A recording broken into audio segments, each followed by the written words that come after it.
This episode is brought to you by Bellator's Publishing, bringing stories to the world that last forever.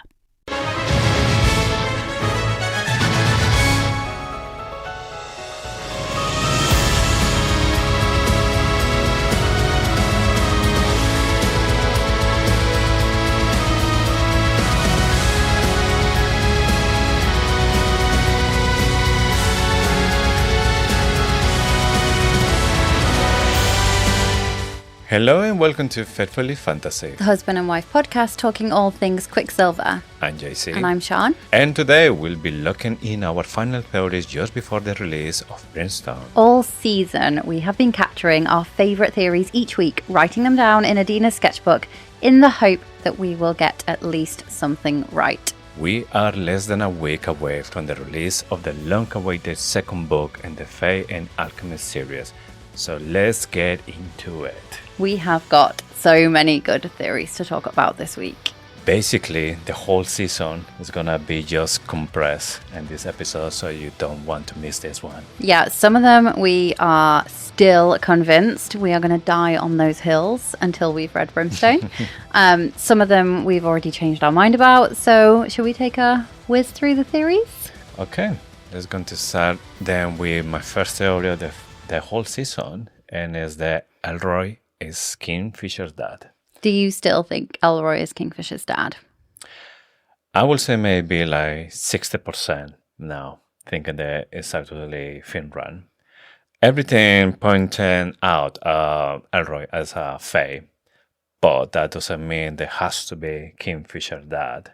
I still don't know, well, nobody don't know what happened with Carrion once they cross. I've just had a brand new theory. Oh, here we go.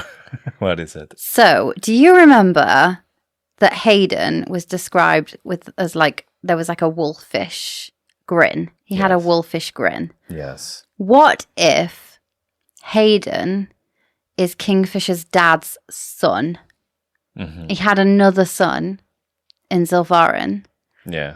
And so Ceres and Hayden are not actually related, but Hayden and Kingfisher are related. I'm sorry, I wasn't listening to anything you said. But what if, because he's got a wolfish grin and we are convinced that Finran is part wolf? Yes. I remember that the very first time when we read that reference about wolfish grin, I found that like really quick. We were like, weird, is he a why? shapeshifter? Yes. Well, now we think that Finran is a shapeshifter. Oh, yeah. Because of the Luperprolia, the wolves, the beast that got sent through. What if Hayden is actually Kingfisher's brother?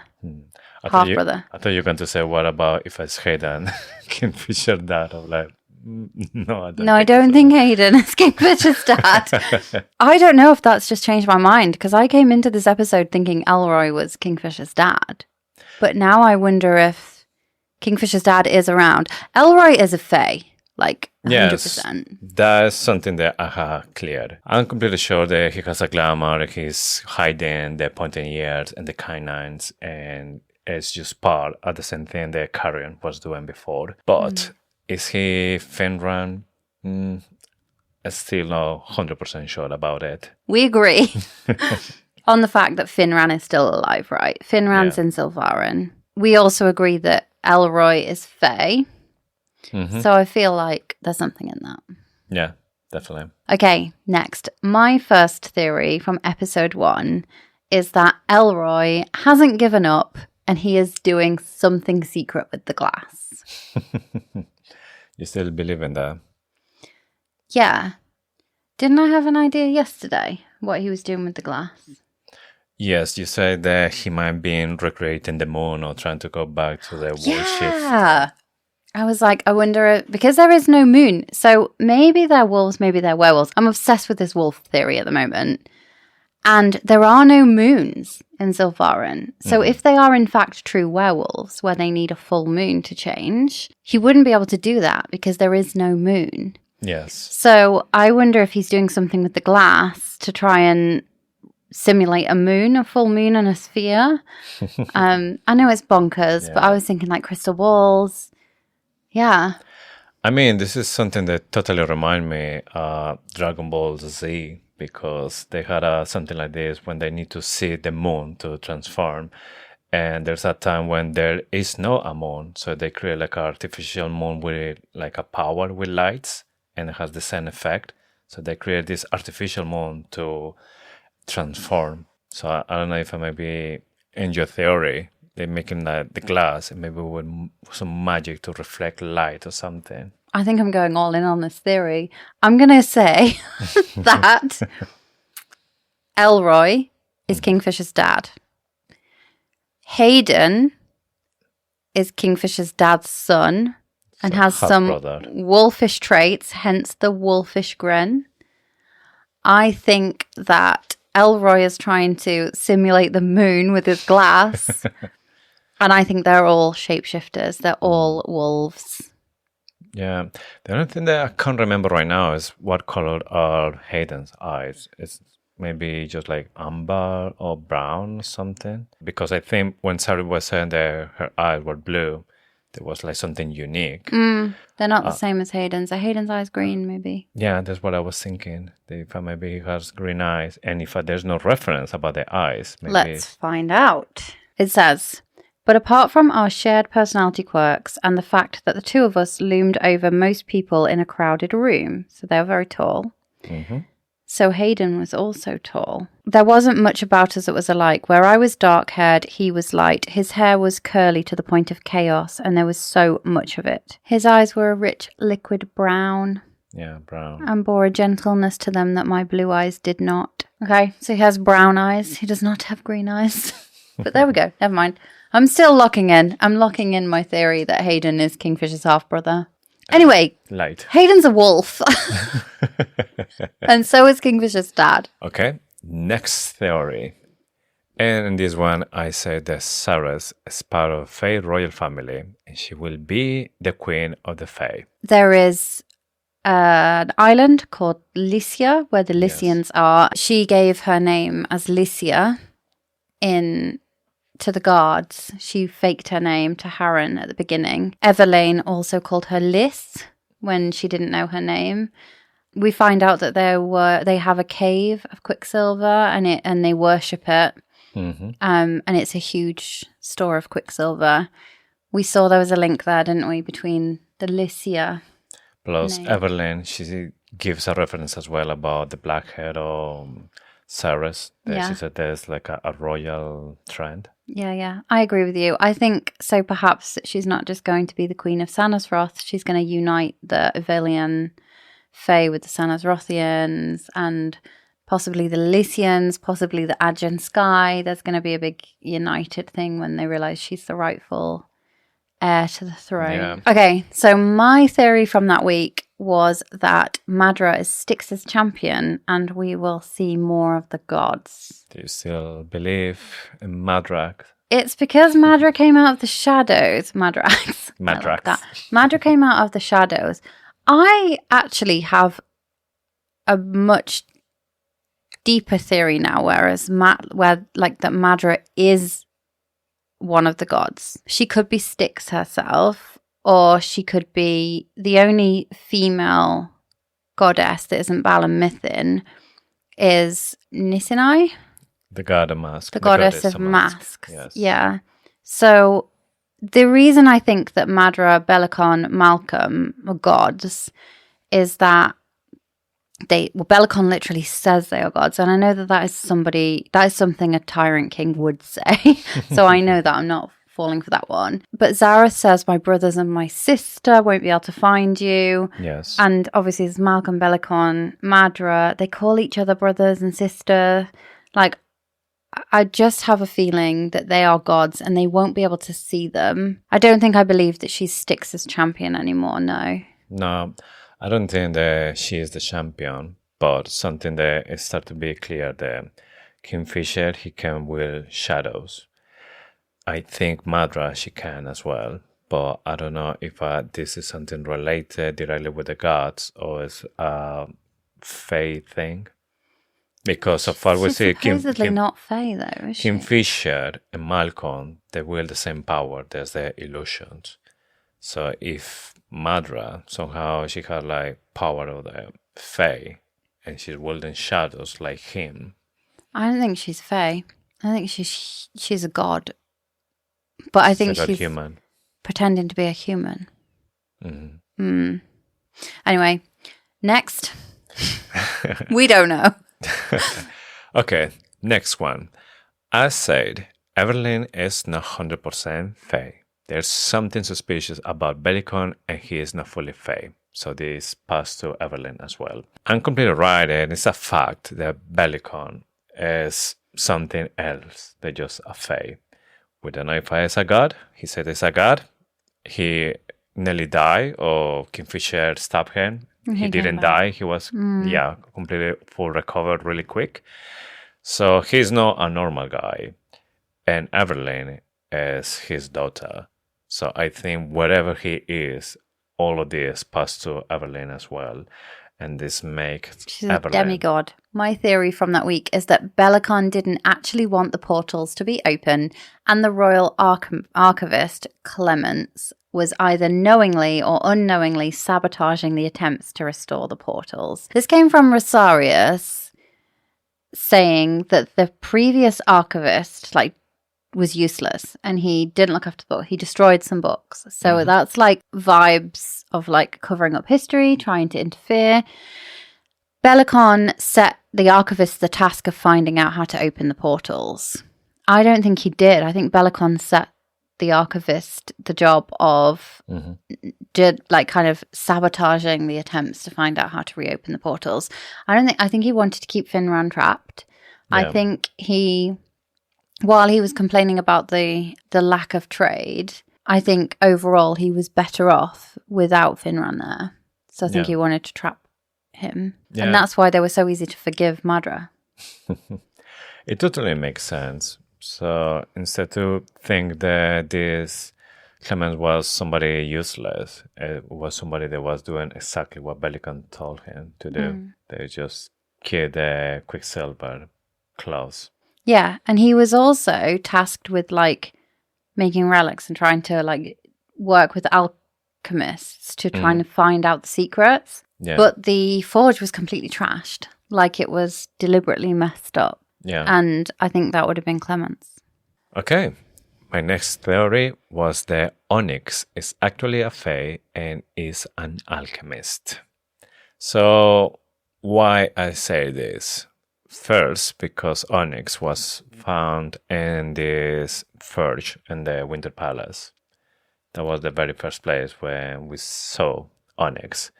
Second, because when Sarah stuck in a backpack and went to the Quicksilver pool, Onyx knew that she was trying to go inside the Quicksilver without any relics or anything. And the Fox was desperately trying to escape. The Fox knew both of them will die if they go into the Quicksilver. So I thought that this is something really that an alchemist will do. First, being in the forge, and second, had that knowledge about the Quicksilver. And now, not sure he was an alchemist.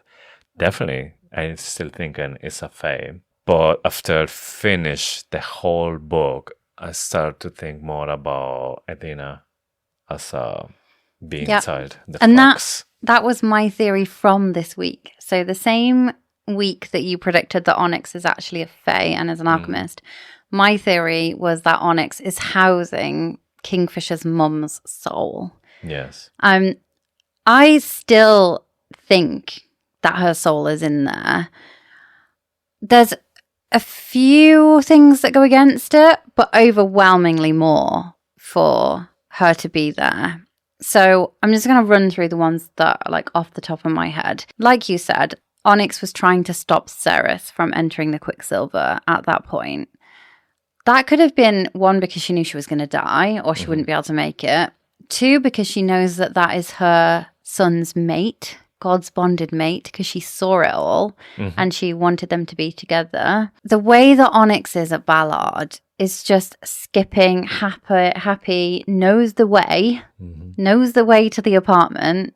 How many people know their way to that apartment? It seemed like, although there was a big statue of Edina in the courtyard, it does feel like it was a safe place for her that wouldn't necessarily be known that everybody would be able to find her there. in The Fox, the Boots, the Dress, the bit that you pointed out around the voice from the dress saying, or the voice about the dress saying it's hers, the only other living creature that was in the room with Kingfisher at the time was Onyx. Yeah. And like, there is definitely some major link. And I was there at this point in the read through because I had just read The Fox, the Boots, the Dress. Yeah. Kingfisher POV. You were reading that at the end, and that got you to that point as well.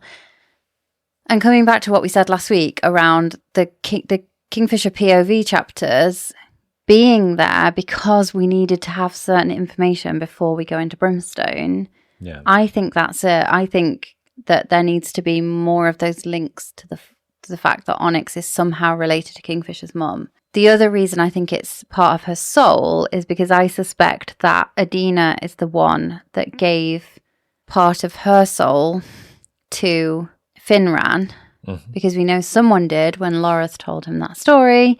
Yeah. And if Adina is dead, then her spirit is still around. And we get a bit of confirmation of that from the Gate Part 2 Kingfisher POV chapter, when Mirelle is saying that she's meeting Adina. Adina's with her. And they're both in this weird realm because Mirelle has given part of her soul to a sword. There's so much evidence. I'm going to lock in the theory that Onyx is housing. Yes. You know that we always say that every single title on these chapters, there's always like a second meaning. That Kalihar always give like some hints. There's not just literally what you read. There's something else there. And when I was reading this, the dress, the fox, and the boats, or whatever, everything pointed out to Adina. Yeah, and that chapter comes straight after Gate Part 2, and the last words in the Gate Part 2 is a message from Adina, and I think it just all links so nicely. The ballad bit is what like tipped me over I think there's definitely something in this. I'm locking in my theory that Onyx is playing home to the spirit of Adina. Okay, next theory. There is something dodgy about Kingfisher family tree. His great-great-grandfather did something shameful, and we will learn more about this in the next books. So I say this because when Kingfisher was talking about all the wealth of his family, and he was saying that that place was built by his great-great-grandfather, he mentioned it like in a tone that for me was just like he wasn't happy talking about his ancestor. And I think it's because maybe this ancestor is maybe at the same time when Malcolm it was turned into a vampire. So I'm thinking that maybe his great-grandfather was maybe one of the Malcolm's friends or alliance or something, or he was he was helping, or he was having maybe the same mentality as Malcolm, and that's why he was the one who started building wealth, taking all the land and doing all this kind of stuff. There, Kingfisher see it as something shameful. So we learn about this in the Forge at Carlish, don't we? Yeah, I remember there was a story about he was a twin, was he? Or he had a brother and the split. Yeah. Yeah. I agree with you. I think something's weird about Kingfisher's family. Yeah. Not Finran, though. Finran's good. So my theory from that week was that the dead tree in the courtyard outside the Forge is related to, or is linked to the tree in the garden of Zareth. So Zareth said his brothers and sisters wanted to let the tree die and just start again. Is this dead tree a remnant of that having happened before? Is maybe the first one or something? Yeah. I find the suspicious as well, and as well related to the gods. I don't know if it's exactly the same one that we will see by the end of the chapters of this book, or like you said, could be like something that was the original one, then they start over, this new one is dying again, so they say, well, we did it once, why just leave this one die again and start over? Because it's possible. It's just the sorrow said that, no, I don't want that happen again. Yeah. Okay. My next theory, we were talking about the runes the feathers had in this attack in the Dining room. dining room in college. So there was a few feathers there. There was one specific one. They were like really big and like really strong. And this one, it had a rune in the forehead. And I think maybe this one was kind of like the leader of these feathers. So maybe it was the one who guided to the dining room.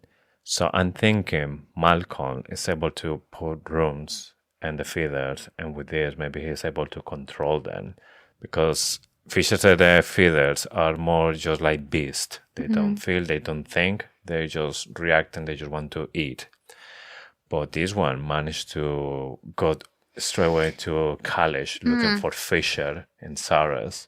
So maybe it was like a puppet in Malcolm's hand taken into directly to this place. And that adds possibly to the theory that Malcolm is or was a god, because runes are so heavily linked to gods. And I wonder as well if Malcolm has something to do with that rune the Fisher has in the neck. Yeah. That maybe he's struggling trying to get rid of that rune, because that rune, when it's visible, is when he is like bad or he's a totally red flag. But when the rune is not there, then it's himself. Yes. Interesting. I wonder what's happened to that after Malcolm, quote unquote, died.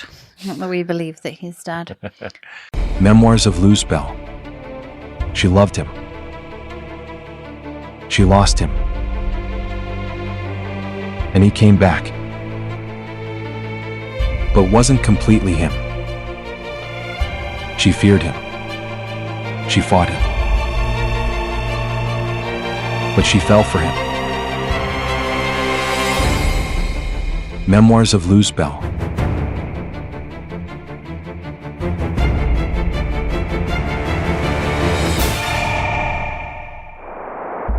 Now available on Amazon.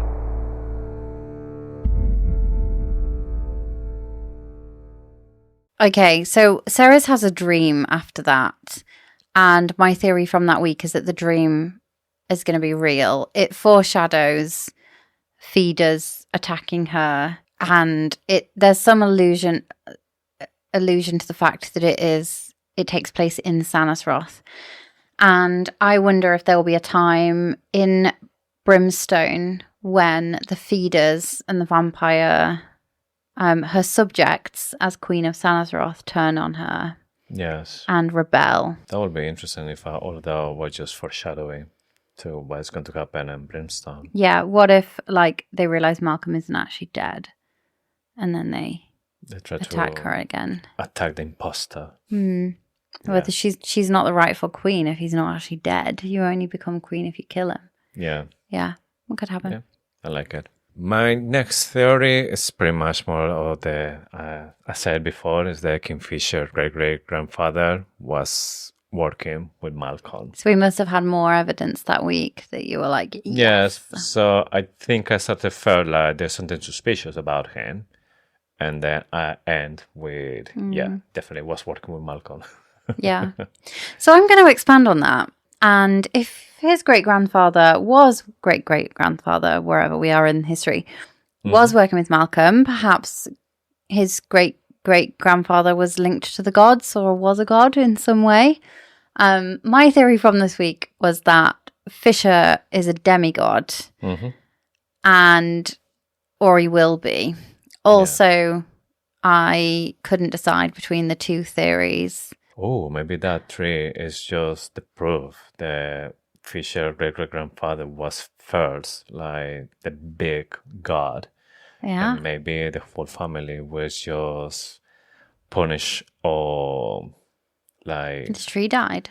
He let the tree die. Because when he gets Nimmerel, the sword, in the Gate Part 2, or the Gate Part 1, I can't remember. He gets it. By the end of Part 1. Yeah. Baal and Mithin say this sword has waited millennia to be in yours. It's like it's in his rightful hands after it was possibly his great-great-grandfather. I mean, it's millennia is quite a long time, isn't it? Yeah, but it's normal for Fae because they had thousands and thousands of years. So if I would consider like Finran's dad, and then Finran as well, and then to Fisher, then had been. You're right. A millennium is just 1,000 years, isn't it, actually? Mm-hmm. Oh, is it a millennium? It makes it seem like it's millions of years, but it's not. A millennium is just 1,000 years. That does make sense then, doesn't it? Yeah. So what we're saying is Kingfisher's great-great-grandfather was a god. Yes. Had a tree in his garden, Karlish, which is now dead, and that tree remains. Mm-hmm. We don't know what else happened, but that is where we're going with this. Then maybe he is the last one of the family of gods that were So there before. far. And maybe Sarath, it was an alliance from this previous god, and that's why he's taking Fisher as a champion. And that's why the other gods are not agreed, because maybe they're saying, we did everything to take him out, and now you try to bring him back. And that's why they're not agreed. They want to kill him. I mean, if not, you should write that story because it's good. Yeah. Should send the manuscript to Kelly Hart. Just be like, I've had an idea. So also, I couldn't decide between that theory and the one that we will see dragons in brimstone, because we'll talk about that, because I think that was my theory from last week's episode as well. But I just want to point out during these chapters, when we were first coming up with this was that there was the charred ground at Sanasroth, and you said during that episode, "Ooh, what if the dragons charred the ground?" And then I really liked that theory. Yeah. That was your theory from the week. It was just my favorite. Okay, so for the next episode, I have a few theories. The first one, I said that Wendy is an alchemist. I say this is because she said that when the Quicksilver was away, she was able to feel this. Mm-hmm. And I think maybe if she is an alchemist, she will be able to feel it, or maybe to hear the Quicksilver. Because it seems the majority of the alchemists, at least, they can interact with the Quicksilver. Not many can do with other elements, but it's like the basic element is Quicksilver. So I'm thinking that, yes, she was, or she is, an alchemist, and maybe she will be a really important part training Ceres in the next book. I agree, and I think the other weird thing about that interaction with Wendy was that she was like, "Oh, a Silvarin girl." Yeah, she wouldn't have known about Silvarin had she not been there or been able to recognize somebody. But the weird thing about that is that Ceres doesn't look like your average typical Silvarin girl. Yes. So there's something going on there between like what Wendy knows. But I think Wendy was obviously very good friends with Adina. Mm-hmm. And possibly when she was dying or before she died, she was like, there's going to come a time when you need to look out for Kingfisher. And she told her all of this was going to happen. So you got to take anything related to Adina with a pinch of salt, because she could have just given somebody forewarning. Yeah. But I agree with you. I think Wendy's an alchemist. Next theory, Madra is using the army to take the little parts of their souls so she can live forever. So this was one of my first explanations that why Madra has been living for so many years. It's been for thousands of years, and that obviously is not normal for a human. But we know as well there's some people that are kind of like a cult for her, so they're carrying like pieces of her hair. So I was thinking maybe Madra is telling them, okay, I'll give you my hair so you can carry with you, and you had to do this oration or you had to do this ritual that you don't know what you're doing, but you're giving part of your soul, and with this I will live longer. And maybe it's doing it with every single one. I no believe it that much, but I think it's still like a really cool explanation about how she lived for such a long time. It's an option. I mean, like, my theories in order of what I really think is happening. 1, Madra is a god, goddess. 2, if not a goddess, I think she's doing something with the vampire blood. There's several mentions about a queen of Fae who was drinking vampire blood to become immortal. The guy that is selling stuff at the beginning when Ceres runs through the market, he claims to have the secret. Like, I feel like there's vampire blood is a thing. Yeah. So I think there's that. And then third, possibly, yeah, she's feeding on the souls of others. The other part that support this theory is when Harun said that she won't let me die, or she won't let me like pass. That's because he knew that he gave her part of her soul, and she have it. And then even if he dies, he won't be able to pass anywhere. He will stay around. Next theory, Saros will be able to control all the elements. And this is from the part when these new runes appear in their hand. And then later on, Malcolm will tell us what it means, every single one of them. But I was thinking at that time that, yes, this is going to be the first hint that Saros will be able to control all these elements. And by the end of the book, I'm still thinking the same. So I don't think she'll be able to control all the elements. I think she'll be able to control all the things that are on her runes. Oh, so yeah, not like that's elements as in like fire, earth, air. I think fire will be one of them. What is left, actually, that she can't control because... Yeah. The salt is an interesting one. Like, I'm not really sure what that will do. But I think that we saw that in the first chapter, the climb on the top of the wall when the particles of the quartz rose. Well, to be honest, I think just with this element that she has, she will be able to kill people because water, salt, and that's pretty much a big percentage of people as well. Yeah. So I built on that theory and wanted to focus in on Brimstone because it's the name of the next book, obviously. I wondered if she'd be able to control the dragons via the Brimstone.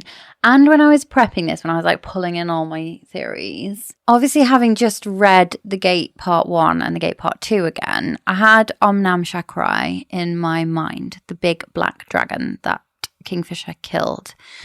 We talked about what Malcolm promised Omnam Chakrai. Yes. But what if at that moment, Omnam Chakrai, because he had been protecting the Ajahn Fae for years, millennia, they said. What if actually Omnam Chakrai at that moment was controlled by Malcolm's alchemist? Yeah. Instead of just being promised the bodies. It will make sense for me because, like I said in that episode when we were talking about this, he had to eat before anyway, what he was eating before. Goats and sheep. Yeah, so Well, he wasn't eating fate by then. I think they're hoarding dragons, and I think, or they're keeping them caged, and I think, because he said they will feed us, and I think he was being fed, or he was feeding himself, but he was not caged. He was the one dragon that was not caged. Yeah. Because this dragon was under control. Yeah. And it was protecting them. Yes, it was being useful for that. Yeah. But then they realized they could not be controlled, or maybe they could be controlled, but only by a very powerful alchemist. And I think that we'll see that in Brimstone has to be about dragons. Like, I know that I'm going to go into this because most of my theories now belong to this. What is the point of calling the book Brimstone if there's no dragons when we've got brimstone dripping from the teeth of Omnam Chakrai? And again, and I will say this over and over again, those Kingfisher POV chapters are so incredibly important for what we are going to see in Brimstone because Callie Hart wrote them at the same time she was writing Brimstone. So it is jam-packed full of all the stuff we need to know. Yes. And the dragon is a huge focal point of it. I will be absolutely gobsmacked if there are no dragons in Brimstone.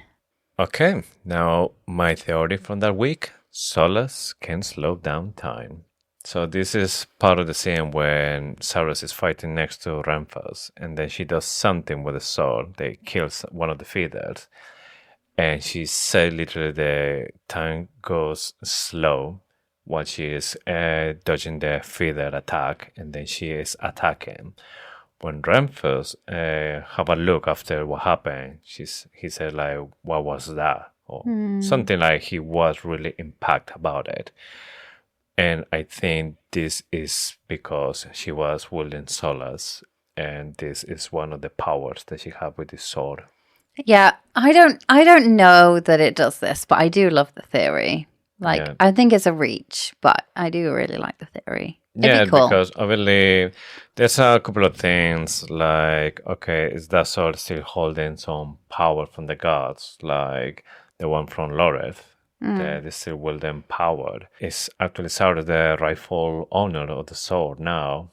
It's like a lot of things, but for me, that specific scene is just I can't see any other explanation. Yeah, I think it's interesting. Yeah. I couldn't either. My theory from this week was actually one of your theories. So my favorite theory from the week, it's worth saying that when we're running through these, we just say what our favorite theory from that week is. It doesn't have to be my theory or your theory. So this is yours. So you might want to add to this one. But this was one which kind of blew my mind when we were talking through it. Yeah. So Taladeus was asking for help from Kingfisher when he attacked a fae on the street. And that fae was Loreth. Going right back to Loreth's story, and he was almost dead. Mm-hmm.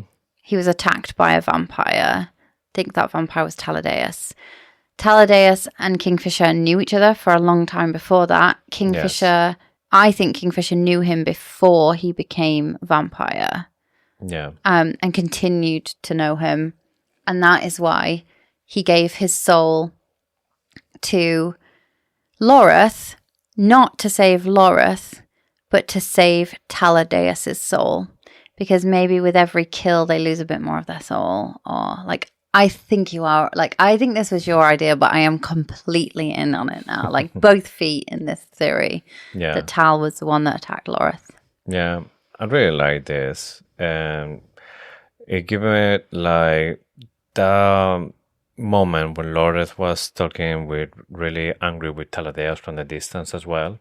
So for me, it was that. Well, what about if there's some story about these guys from before? Yeah, we know they grew up together. We know that Kingfisher would do anything for his friends. Yes. Is one of the things that he would do, give his part of his soul to the victim of them to save Taladeus' soul from disintegrating even more because he'd killed someone. And yeah, I'm treating this like it's canon, even though we don't know. I believe more that they just Kingfisher is like a good soul. They're just helping random people just because. Yeah. So I think there's more about it. Now, my theory for that week is the Carrier's plant. Carrion's plan. Yes. So I think there is a good reason that he's carrying this plant. There is way much more than just decoration. We know that he's been studying the Fae or his culture from before he went to this realm. He's been reading books once he managed to be here. So I think that plant has something really important for him. And it's something that we'll find out later on Brimstone. Maybe it's something related with his family or the blood or something, like enhance the power of the blood. I don't know, but it's useful. It's not just decoration. Yeah, I have a feeling it will save Lane or somebody in that, like, everyone's like, we don't know what to do, and he'll be like, have you tried my plant? You know how he just, like, comes in clutch at the end of everything. I agree. I think that plant is not so innocent. So I had 2 theories from this week. The first one was kind of a joke, but the more I think about it, the more I love it, and I actually think it's going to happen. Mm-hmm. So Telena tells Carrion, as long as, she says something like, as long as the sun sets and the moon rises, I will not sleep with you, Carrion Swift. Mm-hmm. I think that they're going to Silvarin in the next book. I think Telena and Carrion will end up in Silvarin, and he'll be like, oh, would you look at that? There's no moon to set. The suns are always there. So will you sleep with me now? I think Telena will sleep with Carrion in Silvarin. I don't know whether that means that I think Telena's husband's going to die, or because or she's going to cheat on him. I don't think she would cheat. I think her husband's going to die. Like, I'm sorry. Rest in peace, man that we don't know. But I'm rooting so she for... can be with Carrion. Yeah. And then a slightly more serious one. Carrion's grandma was a witch, and that's how they found the cure. So I think this came back, like tracing his family tree, was that... the witches... Isabel says the witches were fundamental in finding a cure for it. Mm-hmm. I think that Carrion's granddad married a witch. They had Carrion's dad, and it was that combination of blood, the magic and the blood, that meant that they were the cure. And then Carrion subsequently has that. And I think there's a witch vibes, because he was also like going to go along with them just so he could sleep with the witch. And they were like, Laura said, you wouldn't do that. That's disgusting. And Carrion was like, no, I would. He's just right. to say I've done it. Yeah. So I think his great-granddad was probably similar. Okay, my theory for that week is that Loreth is right, and the witches were the ones who bring all the dragons back, and they were the one who create the vampires as well. I'm not going to say they were like all the witches. They were like a really specific group. Different clans. Yes. They were the one who bring the dragon, maybe like Omnan Shakrai, and the ones that were helping Malcolm to be immortal turn into a vampire. I don't know how Loreth has this information, because I think this is part of another theory that I had, that maybe he is kind of like related to the witches, and then because all the stuff that he knew or who he is, maybe it's part of the family fate that's related to the witches. This group trying to kill him, sending vampires, and maybe from those vampire descent was Taladeus. So everything comes together. Yeah. But I generally think that, yes, there's a really small group. They are the one who are doing this. And they're both stuff. right. So the witches helped and the witches hindered. Yes. Yeah, I feel like the Balkida clan is going to be really important because they're on the map. And I know that Ishbal is part of the Balkida clan. The next one, which I really, really love, is that Carrion knows that Onyx is something more. I think Carrion can sense that Onyx is something more. Carrion's looking for Onyx. Why would Carrion be looking for Onyx? Anyway, there's not much more to say about that. I just think Carrion knows that Onyx is something more. Yeah. I also think that from that episode that Harren has always been Fae. Again, not much more to say about that, but Yes, maybe a Fae with glamour, you think, or Yeah. what happened? My next theory is that Edina told to Belicon there will be a new queen, and that it will be the beginning of the end for him. And I'm thinking this is because Belicon said that one of the reasons that he wanted to be with Edina is because she was like one of the most powerful oracles. But then the stuff that she was telling him, it was just lies. And I think it wasn't lies, because even when Fisher said that she had some mistake, like little things, there was like a massive discrepancy. Like watching Sarah as a Fae, Fisher thought that she was wrong, but in the end we found out that no, she wasn't. So I'm thinking exactly the same, that she told the truth to Belicon, because also Fisher said that she never lies, even if she can't lie. Yes. So one of the things that she said to him was this: there will come a new queen that will end all his kingdom. Here we go. So this is when I started going like well and truly down the rabbit hole. The Lupoproelia are wolf shifters. At the very least, Finran is. The reason I think this is because Madra says you sent that beast through to kill me. I think that beast is referring to a wolf beast, and that was Finran. There's wolves everywhere. The Lupoproelia are everywhere. So are wolves, like Lupo, wolves. The other thing is that vampires go hand in hand with wolves and shifters and werewolves and those types of things in fantasy fiction. It would not surprise me at all if there were wolf shifters. We know there are some kind of shifters in this book, because when they are in the inn, when they first escape the Winter Palace, we hear of other fae, and one of those fae are real mythological creatures that are like seal shifters. Yeah. So we know that there are shifters. We know that fantasy books, where there are vampires, there are often wolves as well. Yeah. And Hayden also has a wolfish grin. Okay, we should move on, because I can go on for ages about the wolf theory.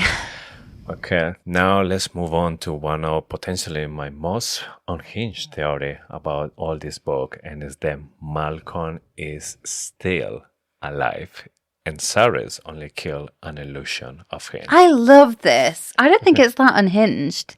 Let's go to start first when Belicon said that if you want to kill him, you need to kill the three of them at the same time. That's why when Kingfisher tried to kill him, that didn't work, and then he came back safe with not even a scratch. When Kingfisher tried to make a belly kebab. A belly kebab, yeah, remember that. But here, obviously, Malcolm was weak after drinking from Karen's blood, but he's still stronger than Cyrus. But then when Cyrus was cutting the head off, he disappeared and blew flames. And this for me is really suspicious because it doesn't look like it was something physical. It's more like an illusion. They just disappears in front of her. Everything else was an illusion in there as well. The coins were an illusion. Yeah, I don't think Malcolm's dead. Okay, my theory we've already talked about, so we don't have to cover this one again. Belicon, Madra, and Malcolm are gods. They are the brothers and sister of Zareth. Yes. I doubled down on that one. You still believe it? Yes. Yep. My next theory, the voice of Edina in Fisherman about the dress was real, and it came either from the dress or from Onyx. And the book is designed to make you believe there was just like a memory, or like Fisher just imagined the voice of his mom talking to him. But I think there's some magic here, and he's actually listened the real voice of his mom. From Onyx. Yes, could be from Onyx, because Onyx maybe can project their thoughts. Or is Kingfisher's mom? Yes. Well, I mean, if it's Onyx the one saying this, it's definitely Edina, because it says the dress is for her, my love, and it was Edina's voice. So if it was the fox, it's Edina inside the fox. And my theory was that Coryx, which people who may not have recently read or reread Quicksilver or the Kingfisher POV chapters might forget who Coryx is. So Coryx is one of the original Lupo Proelia who fought alongside Kingfisher during the Battle of the Aegean Sky, and where Kingfisher closed the gate and defeated Omnam Shakrai. I believe that Coryx is still alive. I believe that they are fighting or working with the Erythian knights who are stationed within the city of Aegean. Mm-hmm.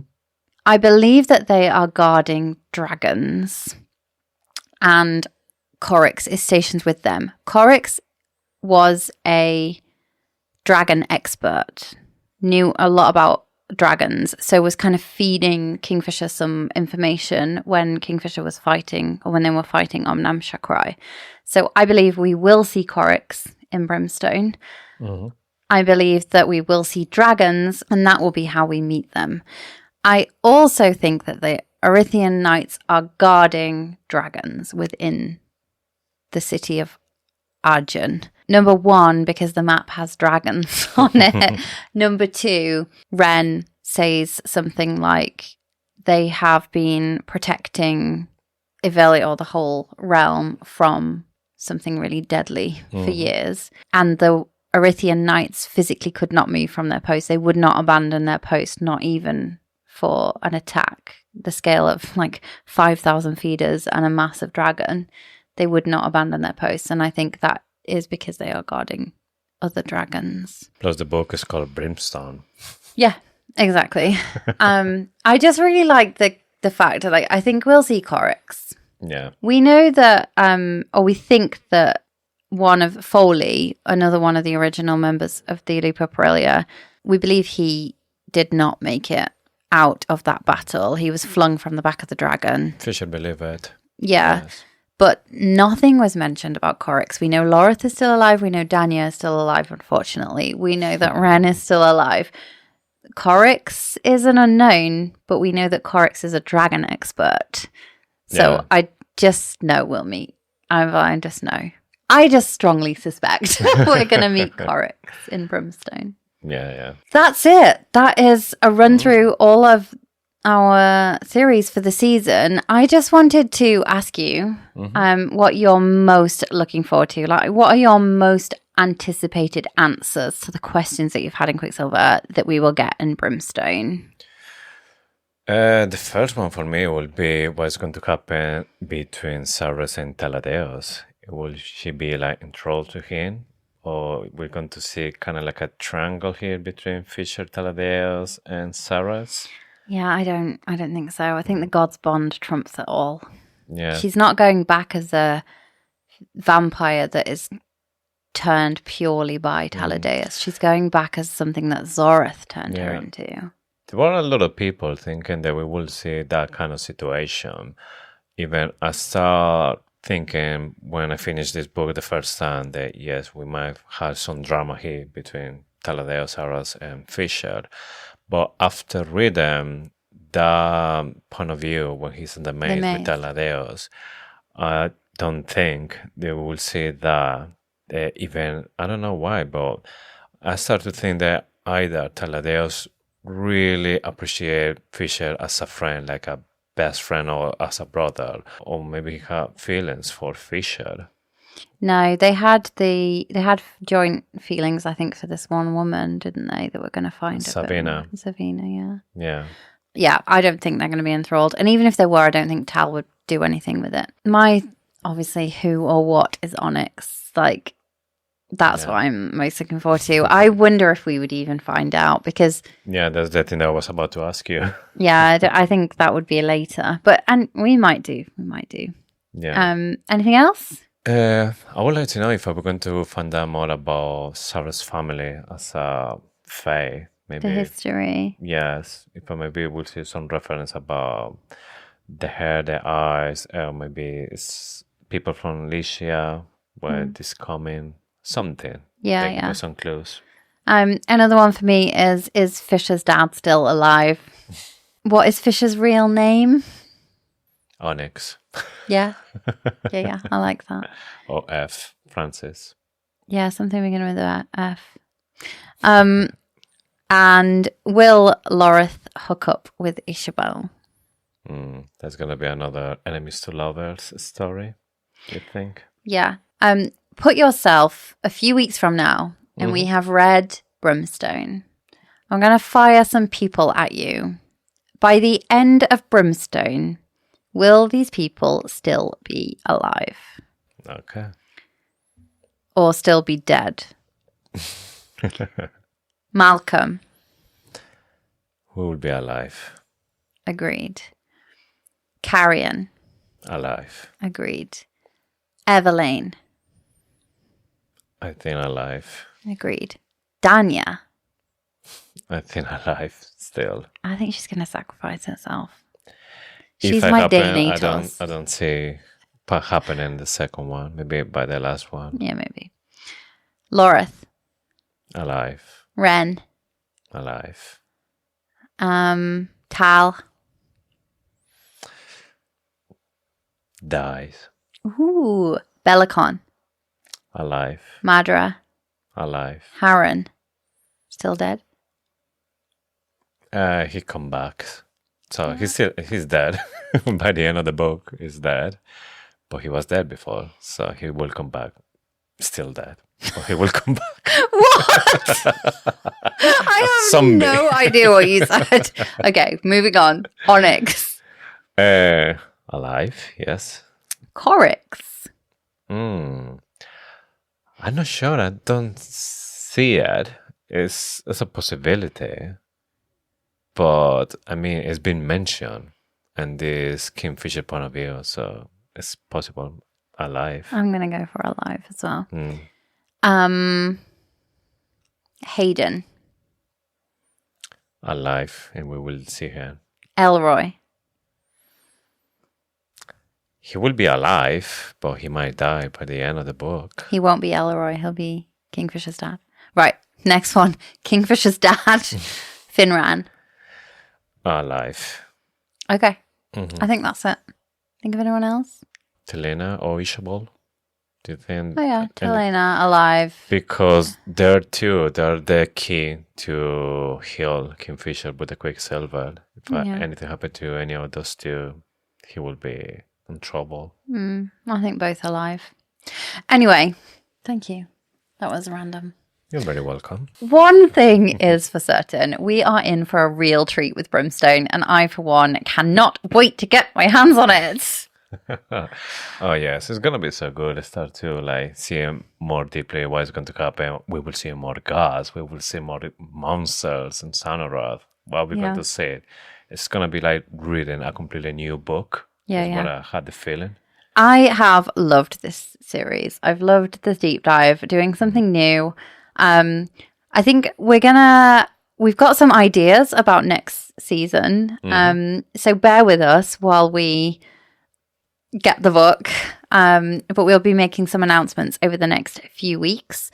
We also have a midnight release to go to. Yeah. We also have possibly another event in the works. Yes. So stay tuned for all of that. But that is all we've got time for in our Quicksilver deep dive season. The next time we see you, we will have Brimstone in our hands. Don't forget to follow us on Instagram and TikTok at Faithfully Fantasy Pod for all the reactions, all the events, and just all things Quicksilver. We would love to hear your thoughts, theories. Lock in your final theories with us. And with this, we have just one more thing to say. Thank you for listening to Faithfully Fantasy, the husband and wife podcast talking all things Quicksilver. We'll see you in a few weeks for initial reactions to Brimstone and, of course, for more Faithfully Fantasy. Bye!